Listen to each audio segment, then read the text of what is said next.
دانیشتوانی کەرتی غەزە کە ژمارەیان نزیکەی 2,400,000 کەسە ڕوبەڕووی ئەگەری مردنی دەست بەجێ دەبنەوە. برسێتی و بەدەستهێنانی نان وە خۆراکێکی سەرەتایی ڕۆژ بە ڕۆژ قورستر دەبێت و نان دەبێتە کاڵایەکی دەگمەن لەو ناوچانە.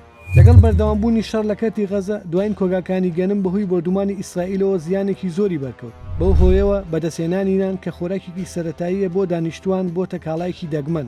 نەتەوە یەکگرتووەکان دەڵێت ژمارەی دانیشتوانی کەرتی غەزە کە نزیکەی 2,400,000 کەسە بەهۆی برسێتیەوە ڕوبەڕووی ئەگەری مردنی دەست بەجێ دەبنەوە. کارگەکانی خان یونس کە بە گەورەترین کۆگای ئاردی کەرتی غەزە دادەنرێت بەو پێی 3,000 تەن گەنیمیان تێدایە بەهۆی بردومانەکانەوە زیانێکی زۆریان بەرکەوتووە و کارکردن تێیدا وەستاوە.